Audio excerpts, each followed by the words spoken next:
Greetings to all in Jesus' precious name and mighty name. ఎన్నో శతాబ్దాలుగా Israel దేశానికి పాలస్తీనాకి గొడవలు జరుగుతున్నాయి.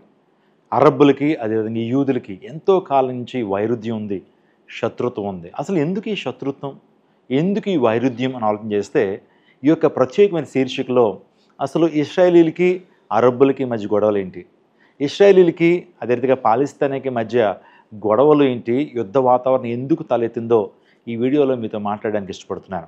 చాలా జాగ్రత్తగా వినండి. ఈ వీడియో అయ్యేంత వరకు చూడండి. బైబిల్లో ఉన్నటువంటి చాలా విషయాలు ఇందులో నేను పొందుపరచబోతున్నాను. కేవలం చరిత్ర మాత్రమే కాదు, ఇశ్రాయేల్ దేశానికి పాలస్తీనాకి మధ్య జరుగుతున్న అంశాలు మాత్రం నేను వివరించట్లేదు. చరిత్ర మీ ముందు పెట్టడం ద్వారా సత్యాసత్యాలు మీకు అర్థమవుతాయి. క్రీస్తు శకము 610వ సంవత్సరంలో ఇస్లాం మతం అనేది పుట్టుకొచ్చింది. అప్పటి వరకు ఇస్లాం మతం లేదు.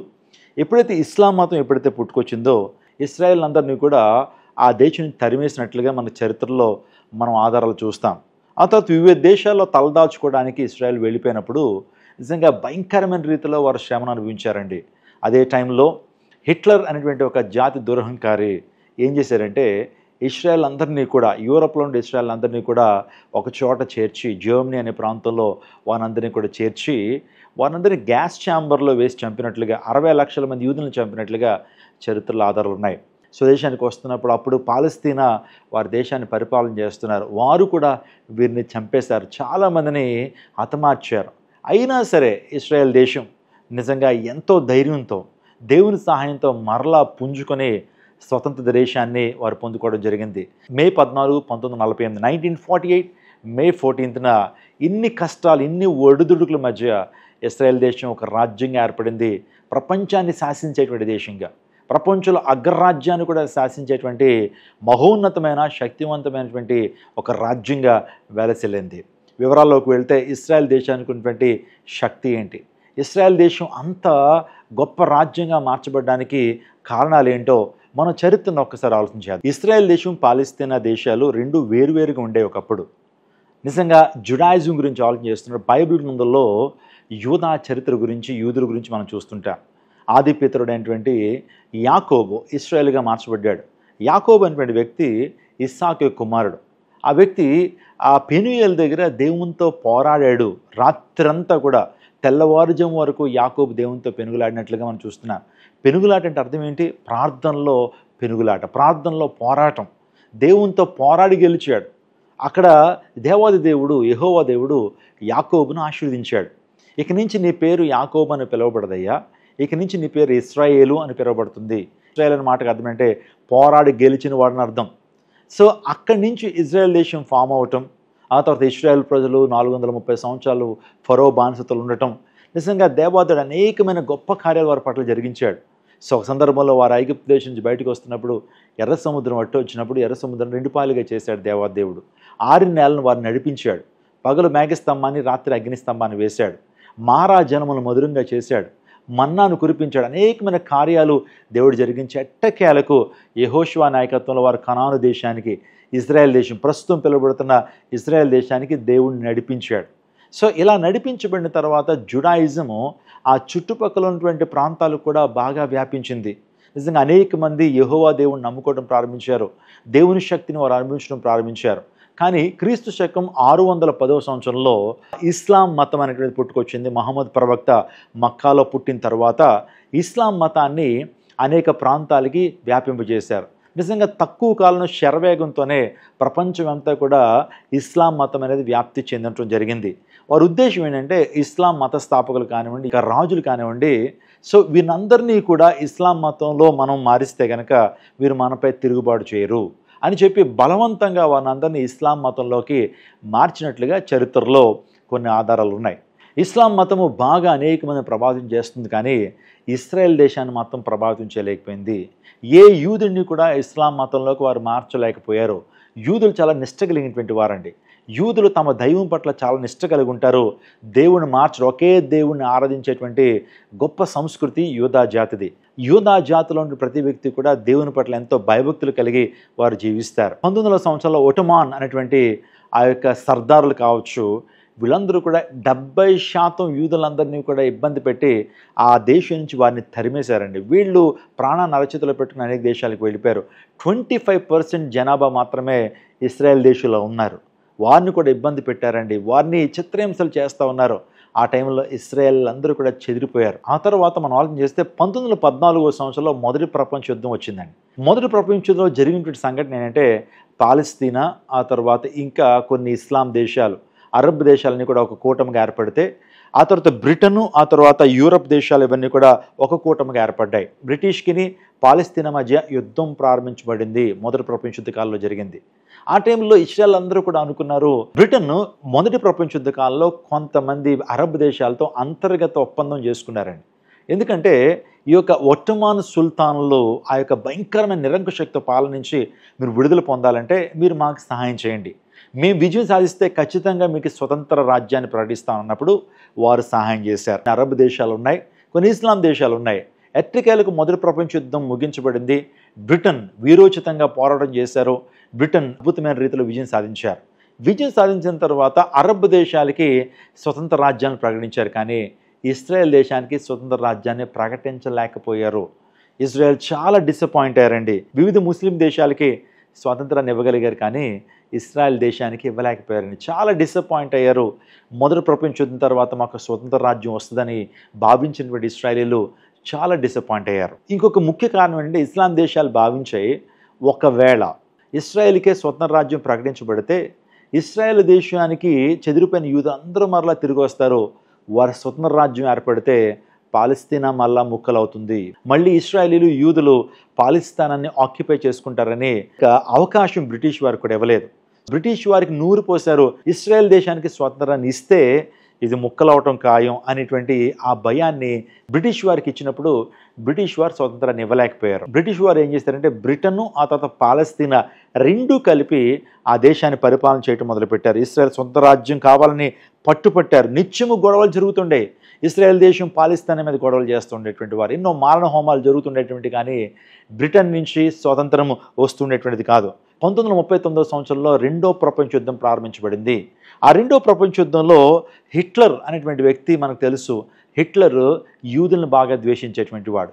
యూదుల్ని ద్వేషించడానికి కారణం ఏంటంటే వాస్తవానికి జాతి దురహంకారం కలిగినటువంటి హిట్లర్ తను రాజ్యంలోకి రావాలని, తనకి లీడర్షిప్ కావాలని, గొప్ప నాయకుడికి ఎదగాలని యూదుల్ని అడ్డం పెట్టుకున్నాడండి.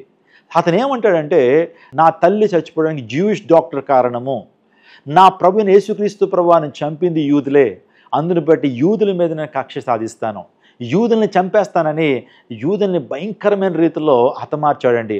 60 లక్షల మంది యూదుల్ని గ్యాస్ ఛాంబర్స్ వేసి చంపేశాడు. భయంకరమైన చిత్రహింసలు చేశాడు. మీకు హోలోకాస్ట్ గురించి తెలుసు. హోలోకాస్ట్లో జరిగినటువంటి భయంకరమైన దుర్ఘటనలో యూదుల మీద నిర్దాక్షరహితంగా కాల్పులు జరిగించేటువంటి వాడు, గ్యాస్ ఛాంబర్లు వేసి చంపేస్తుండేటువంటి వాడు, దినాలు కొలది ఆహారం పెట్టకుండా అస్థిపంజరాల్లా మార్చేస్తుండేటువంటి వాడు, క్రోధాన్నంతా కూడా యూదుల మీద తీర్చుకున్నాడు. జర్మనీలో ఉన్నటువంటి ప్రజలందరికీ కూడా యూదా జాతి మీద, యూదుల మీద భయంకరమైన ద్వేషాన్ని నింపినటువంటి వాడు అడాల్ఫ్ హిట్లర్. ఎప్పుడైతే హిట్లర్ 60 లక్షల మంది యూదుని చంపిన తర్వాత చాలామంది వారి సొంత దేశమైన ఇజ్రాయెల్ దేశానికి ప్రాణాలు అరిచేతిలో పెట్టుకుని పారిపోయి వచ్చేసారండి, వలస వచ్చేసారు. నిజంగా అప్పుడు ఏం చేశారు, పాలస్తీనా వాడు అడ్డుకునేటువంటి వారు, మీరు ఇక్కడికి వచ్చేస్తున్నారు ఏంటి అని చెప్పి పాలస్తీనా అడ్డుకునేటువంటి వారు, వీరు జనబలం కనుక పెరిగితే కనుక మా మీదే తిరుగుబాటు చేస్తారు. వాస్తవానికి ఆ దేశం ఎవరిది? ఇజ్రాయెల్ దేశానిది. కానీ 610వ సంవత్సరంలో నిజంగా ఎప్పుడైతే ఇస్లాం ప్రారంభించబడిన తర్వాత ఆ యొక్క ఇజ్రాయెల్ దేశంలో ఉన్నటువంటి వారందరినీ కూడా చెదరగొట్టి వాళ్ళు ఆక్యుపై చేసుకున్నారు. వాళ్ళు అక్కడ పవిత్రమైన స్థలంగా భావించి అక్కడ మసీదులు కట్టుకున్నారు. ఆ ఇజ్రాయెల్ దేశాన్ని వీరు ఆక్యుపై చేసుకున్నారు. కానీ వాస్తవానికి అది వాగ్దాన దేశము. ఏ దేశం అయితే యెహోవా దేవుడు ఇశ్రాయేలుకి వాగ్దానం చేశాడో, పాలు తేనెలు ప్రవహించు దేశం అని చెప్పి వాగ్దానం చేశాడో, ఆ దేశం వారిదండి. వాస్తవానికి ఇస్లాం వారు వారిని ఆక్యుపై చేశారు. ఆ దేశాన్ని ఆక్యుపై చేయటం మాత్రమే కాకుండా మారణ హోమం సృష్టించినప్పుడు ప్రపంచవ్యాప్తంగా వారు చెదిరిపోయారు. చెదిరిపోయిన ఆ యూదుల్ని ఆ జర్మనీ నియంత్రణ హిట్లర్ భయంకరమైన రీతిలో హింసించాడు, బాధించాడు, హతమార్చాడు. ఆ టైంలో వచ్చినటువంటి పాలస్తీనాకు వచ్చినటువంటి యూదులను కూడా వారు భయంకరమైన రీతిలో హతమారుస్తున్నారు. భయంకరమైన ఘర్షణలు జరుగుతూ ఉన్నాయి. ఆ టైంలో బ్రిటిష్ వారు వీరి యొక్క బాధనంతా చూశారండి. హిట్లర్ చంపిన విధానం చూశారు. పాలస్తీనా వాళ్ళు యూదుల్ని భయంకరమైన రీతిలో హింసిస్తున్న విధానాలను చూసి బ్రిటన్ వారు ఏం చేశారంటే 1948వ సంవత్సరంలో వారు ఐక్యరాజ్య సమితికి విన్నవించుకున్నారండి. ఇస్రాయేల్కి ఒక సొంత దేశం ఇస్తే బాగుంటుంది, ఎందుకంటే వీరు చాలా భయంకరమైన రీతిలో వారు హింసించబడుతున్నారు, అందును బట్టి ఒక స్వతంత్ర దేశాన్ని ఇవ్వమని బ్రిటిష్ వారు ఐక్యరాజ్య సమితికి విన్నవించుకున్నారు. ఐక్యరాజ్య సమితి బ్రిటన్ వారు తీసుకున్నటువంటి నిర్ణయం ఏంటంటే 7 లక్షలు ఉన్నటువంటి యూదులకి ఆ ఇజ్రాయెల్ దేశం పాలస్తీనా దేశం నుండి 60% భూభాగాన్ని ఇచ్చారు. 14 లక్షలు ఉన్నటువంటి ముస్లింలకి కేవలం 40% మాత్రమే భూమినిచ్చారు. యెరూషలేము అనేటువంటి ఆ స్థలాన్ని మాత్రం పవిత్ర స్థలంగా ఎవరెవరికి ఇచ్చారంటే ముస్లింలకి, క్రిస్టియన్స్కి, ఆ తర్వాత యూదులకి. ఆ ముగ్గురికి పవిత్ర స్థలంగా ఉంటుంది, ఇది మా అండర్లోనే ఉంటుంది, ఐక్యరాజ్య సమితి అండర్లో ఉంటుంది అనేటువంటి విషయాన్ని వారు ధృవీకరించారు. మొదట అగ్రి అయ్యి పాలస్తీనా మరలా యుద్ధాన్ని ప్రకటించిందండి. ఎవరి మీద అంటే ఇజ్రాయెల్ మీద. పక్కన ఉన్నటువంటి అరబ్ దేశాలను కూడబెట్టుకుంది. నిజంగా 14 లక్షలు ఉన్నటువంటి వారి మీద యుద్ధం చేయడం మొదలుపెట్టారు. పాలస్తీనాకి సపోర్టుగా సిరియా, ఈజిప్ట్, ఇరాన్, ముస్లిం దేశాలన్నీ కూడా యుద్ధంలో పాల్గొన్నాయి. ఈ యుద్ధంలో ఇజ్రాయెల్ అద్భుతంగా గెలిచిందండి. ఇన్ని దేశాలు వారు ఇజ్రాయెల్ మీద దండెత్తొచ్చినా అప్పుడే దేశం ఏర్పాటు చేయబడింది. యుద్ధ సామాగ్రి వారి దగ్గర లేదు, సైన్యం వారి దగ్గర లేదు. వారు ఎప్పుడైతే ఒక నూతన దేశంగా ఎప్పుడైతే ఆవిర్భించబడ్డారో వెంటనే వారి మీద యుద్ధం ప్రకటించారు. కానీ దేవుని మహాకృపను బట్టి ఇజ్రాయెల్ విజయం సాధించారు. అప్పుడు ఏం చేశారంటే ఇజ్రాయెల్ సగం పాలస్తీనాన్ని ఆక్రమించేసింది. ఈజిప్టు, సిరియా భూభాగాలను కూడా ఇజ్రాయెల్ ఆక్రమించింది. ఎందుకంటే దేవుడు వారికి విజయాన్ని ఇచ్చాడు. విజయాన్ని ఇచ్చినప్పుడు అక్కడ ఉన్నటువంటి సరౌండింగ్ ఏరియాస్ అన్ని కూడా ఇజ్రాయెల్ ఆక్యుపై చేశారు. పాలస్తీనాలో కూడా గాజా, వెస్ట్ బ్యాంక్ అనే 2 ప్రాంతాలు ఉన్నాయి. వాటిని కూడా ఇజ్రాయెల్ దేశం ఆక్యుపై చేసుకుంది. 14 లక్షల మంది ఉన్న పాలస్తీనా జనాభా యుద్ధంలో చాలా మంది అసూలు బాసారు. యుద్ధంలో అనేక మంది మరణించడం ద్వారా 1 లక్షకు వచ్చేసారండి. ఆలోచన చేయండి, అప్పుడే స్వాతంత్రం వచ్చిన దేశం మీద యుద్ధం ప్రకటించడం ఏదైనా సబబుగా ఉందా? పైగా మిగతా దేశాన్ని సిరియాని, ఈజిప్ట్ని వీటన్నిటినీ కూడా పోగేసుకుని వచ్చి ఇజ్రాయెల్ మీద యుద్ధం చేసి మరలా సమూలంగా నాశనం చేయాలని వస్తే దేవుడు ఇజ్రాయెల్ దేశానికి విజయాన్ని ఇచ్చాడు. గొప్ప విజయాన్ని ఇచ్చాడు. ఏ ఒక్కరూ జీర్ణించుకోలేకపోయారు, ఏ ఒక్కరు ఊహించలేకపోయారు ఇజ్రాయెల్ దేశం ఎంత అద్భుతంగా పోరాడుతుందని. దేవుడే ఇజ్రాయెల్ దేశానికి విజయాన్ని ఇచ్చాడు. ఇలా దినాలు గడుస్తున్నప్పుడు 1967 సంవత్సరంలో మరలా పాలస్తీనా యుద్ధం ప్రకటించింది. అరబ్ దేశాల సహాయంతో మరలా యుద్ధం ప్రకటిస్తున్నప్పుడు యుద్ధంలో మరలా వారు ఓడిపోయారు. ఈ సందర్భంలో ఏం జరిగిందంటే ఇజ్రాయెల్ మొత్తంగా ఆ భూభాగాన్ని అంతా కూడా ఆక్రమించుకోవడం జరిగింది. ఆ తర్వాత యుఎన్ఓ కూడా హెచ్చరించింది, మీరు ఇలా చేయటం సబబు కాదన్నప్పుడు ఇజ్రాయెల్ దాన్ని పట్టించుకోలేదండి. మాకు అన్యాయం జరుగుతున్నప్పుడు యుఎన్ఓ రాలేదు, మాకు అన్యాయం జరుగుతున్నప్పుడు ఏ దేశాలు మాకు వచ్చి సహకరించలేదు. కానీ మేము ఎప్పుడైతే మరలా మా భూభాగాన్ని, మరలా మా వాగ్దాన దేశాన్ని ఎప్పుడైతే సంపాదించుకుంటున్నామో మీరు వద్దు అంటారని చెప్పి యుఎన్ఓను కూడా పక్కన పెట్టింది. 1973 సంవత్సరంలో అరబ్ దేశాలు తమ భూభాగాలను అప్పగించాలని మరలా దాడి చేసినాయి. ఇజ్రాయెల్ మీద మరలా దాడి చేస్తున్నప్పుడు ఇజ్రాయెల్ కూడా విజయం సాధించారు. 1973 సంవత్సరంలో శాంతి ఒప్పందం జరుపుకున్నారు. శాంతి ఒప్పందం జరుపుకున్న తర్వాత అంతా శాంతియుతంగా అందరి భూభాగాలని ఇజ్రాయెల్ ఇచ్చిన తర్వాత మరలా పాలస్తీనా యూదుల మీద, ఇజ్రాయెల్ మీద దాడి చేసిందండి. అనేక మందిని చంపింది. అనేక భయంకరమైన మారణ హోమం ఎప్పుడైతే జరిగించిందో ఇజ్రాయెల్ ఏం చేయలేని పరిస్థితుల్లో వారు ఉన్నారు. ఆ టైంలో గాజా, వెస్ట్ బ్యాంక్ మరలా వాళ్ళకి ఇవ్వటం జరిగింది. ప్రత్యేకమైన దేశంగా వారు ఏర్పాటు చేయబడటం జరిగింది. ఆ తర్వాత 1993 సంవత్సరంలో ఈ పాలస్తీనాలకు ఒక ప్రెసిడెంట్ వారు ఏర్పాటు చేసుకున్నారు. ఏర్పాటు చేసుకున్నది యాసిర్ అరాఫత్ మనందరికీ తెలుసు. ఆ దేశానికి ఒక ప్రత్యేకమైనటువంటి రాష్ట్రపతిగా ఆ వ్యక్తి ఎంపిక చేయబడ్డాడు. ఆ తర్వాత అతని యొక్క పరిపాలన కూడా సరిగ్గా లేదని భావించి ఇజ్రాయెల్ దేశం మీద మనం విజయం సాధించాలని ఒక గ్రూప్ ఫామ్ అయ్యారండి.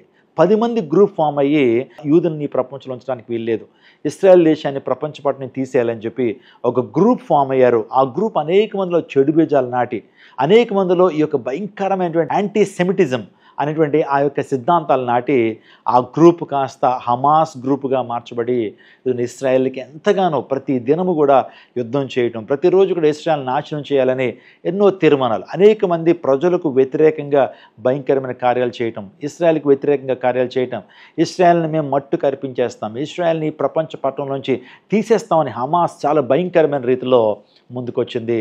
2023 సంవత్సరం అక్టోబర్ 7వ తారీఖున అదే హమాస్ అంటే రాజకీయ పార్టీ, వాస్తవానికి వారి మిలిటెంట్ గ్రూప్ ఇజ్రాయెల్ మీద తిరుగుబాటు చేసింది. ఒక శనివారం రోజున వారందరూ విశ్రాంతి దినమున దేవుని ఆరాధించడానికి వెళ్ళినప్పుడు 7,000 మిసైల్స్ దాడి చేసినాయి. ఆ టైంలో అన్ని వేల మిసైల్స్ని ఐరన్ డోమ్ ఆపలేకపోయింది. కొన్ని మిసైల్స్ వచ్చి జనావాసం మీద పడటం, సుమారుగా 300 మంది అమాయకులు బలైపోవటం, అనేక మంది స్త్రీలను తీసుకెళ్ళిపోవటం, అనేక మంది స్త్రీలతో మానభంగం చేయటం, భయంకరమైన రీతిలో చిన్నపిల్లలను చిత్రహింసలు చేసినటువంటి పరిస్థితి మనకు తెలుసు. అప్పటి నుంచి ఈ యొక్క యుద్ధం ప్రారంభించబడింది. సంవత్సరం వేచి ఉన్నారు నిజంగా ఎలా ప్లాన్ చేయాలో. ఈ యొక్క మొస్సాద్ అద్భుతమైన రీతిలో గూఢచర్య చేసింది. ఈ విన్నందరినీ కూడా సమూలంగా నాశనం చేయాలి. ఎప్పుడు మాకు శాంతి సమాధానం ఉంచలేదు, ఎప్పుడు కూడా మమ్మల్ని అంతమొందించాలనే ప్రయత్నం చేస్తుంది హమాస్. అందుని బట్టి వారిని విడిచిపెట్టకూడదని ప్లాన్డ్గా, ఒక రకంగా చెప్పాలంటే సంపూర్ణ విజయం సాధించాలని, అబ్సల్యూట్ విక్టరీ కావాలని ఉద్దేశంతో చాలా ప్లాన్డ్గా ప్రతి హమాస్ తీవ్రవాదిని, లోయర్ లెవెల్లో ఉన్నటువంటి లీడర్ని, హైయర్ లెవెల్ ఉన్నటువంటి లీడర్ని కుమ్మింగ్ చేసి నిజంగా ఎంతో అద్భుత రీతిగా ప్రతి ఒక్కరిని కూడా మట్టు కరిపిస్తూ ఉంది. నిజంగా ప్రతి ఎలక్ట్రానిక్ గ్యాజెట్ను ఉపయోగించుకుంటూ ఉంది, వారి ఫోన్స్ ఉపయోగించుకుంటూ ఉంది, ఆ తర్వాత పేజర్ను ఉపయోగించుకుంటూ ఉంది. నిజంగా వారికి కంటి మీద కునుకు లేకుండా ఇంకెప్పుడు కూడా మా దేశం మీదకి వస్తే మీ పరిస్థితి ఇదే అని చెప్పి ప్రపంచ దేశానికి చాటి చెప్తా ఉందండి. ఇదండి పాలిస్తానానికి ఆ తర్వాత ఇజ్రాయెల్ దేశానికి ఉన్నటువంటి ఆ చరిత్ర. ఇప్పుడు మీకు అర్థమైంది కదా, పరిశుద్ధ గ్రంథంలో ఉన్నటువంటి చరిత్ర మనం ఆలోచన చేస్తున్నప్పుడు నేను చెప్పిన చరిత్రకు పరిశుద్ధ గ్రంథంలో ఉన్నటువంటి చరిత్రకు చాలా సంబంధం ఉంటుంది. సో బైబిల్ గ్రంథంలో ఇజ్రాయెల్ దేశానికి దేవాదేవుడు తోడుగా ఉన్నాడు. ఎందుకు ఇజ్రాయెల్ దేశం పట్లే దేవుడు ఈ యొక్క ఆసక్తిని కనిపించాడు? బైబిల్లో ఎందుకు ఇజ్రాయెల్ దేశాన్ని ఎందుకు ఉంచాడని ఆలోచన చేస్తే, దేవుని యొక్క ఆలోచనలు, దేవుని యొక్క లక్షణాలు, దేవుని యొక్క ఆయనలో ఉన్నటువంటి ఆ న్యాయాన్ని తీర్చేటువంటి స్వభావము మనుషులకు తెలియాలంటే, ప్రపంచానికి తెలియాలంటే, అనేక జాతులకు తెలియాలంటే దేవుడు ఒక మోడల్ జనాంగాన్ని తీసుకున్నాడు. ఆ మోడల్ జనాంగం మీద ఆయన యొక్క ఉద్దేశం ఎలా ఉంటుంది, మనుషుల పట్ల ఆయన ఉద్దేశం ఏంటిది, ఆయన ప్రేమ ఎలా ఉంటుంది, ఆయన తీర్పులు ఎలా ఉంటాయి, ఒకవేళ దేవుని మీద మనిషి తిరుగుబాటు చేస్తే ఏ విధమైనటువంటి నష్టాన్ని పొందుకుంటాడో ఒక మోడల్ గుంపును తీసుకున్నాడు. ఆ గుంపే ఇజ్రాయెల్. ఇజ్రాయెల్ మీద దేవుడు తన యొక్క తీర్పులను, ఇజ్రాయెల్ మీద దేవుడు తన ప్రేమను, ఇజ్రాయెల్ని క్రమబద్ధీకరించడం కొరకు అనేక మంది ప్రవక్తలను ఏ విధంగా పంపించాడో మనకు తెలుసు. ఇజ్రాయెల్ దేశం ఈ లోకానికి ఒక మాదిరికరంగా ఉంది. ఇజ్రాయెల్ దేశాన్ని బట్టి దేవుడు, నిజదేవుడు ఎవరో మనుషులకు అర్థం కావాలి, నిజదేవుని యొక్క స్వభావ లక్షణాలు ఏంటో మనుషులకు అర్థం కావాలనే ఉద్దేశంతో ఇజ్రాయెల్ దేశాన్ని ఒక ఎగ్జాంపులర్గా, ఇజ్రాయెల్ దేశాన్ని ఒక మోడల్గా దేవుడు ఉంచాడనే విషయాన్ని మీకు జ్ఞాపకం చేస్తున్నాను. ఇంకా అనేకమైన విషయాలు నేను మీతో మాట్లాడబోతున్నాను కాబట్టి, అనేకమైన చారిత్రాత్మకమైన విషయాలు మీతో మాట్లాడతాను కాబట్టి ఇప్పుడే ఈ ఛానల్ సబ్స్క్రైబ్ చేసుకోండి. Don't go away. దయచేసి ఇప్పుడే ఈ ఛానల్ సబ్స్క్రైబ్ చేసుకోవడం మాత్రమే కాకుండా బెల్ సింబల్ క్లిక్ చేయండి. సో అనేకమైన ప్రాముఖ్యమైనటువంటి సత్యాలు, ప్రపంచ చరిత్ర గురించి, బైబిల్ గొప్పతనం గురించి, యేసుక్రీస్తు ప్రభు దైవత్వం గురించి, ఆ తర్వాత దైవ లక్షణాల గురించి, రెండవ రాకడ సూచనల గురించి, అంత్యకాల తీర్పుల గురించి మీతో మాట్లాడతాను కాబట్టి సో ఈ ఛానల్ని మీరు సబ్స్క్రైబ్ చేసుకోండి, ఫాలో అవ్వండి. దేవుడు మిమ్మల్ని దీవిస్తాడు. God bless you. God bless our India.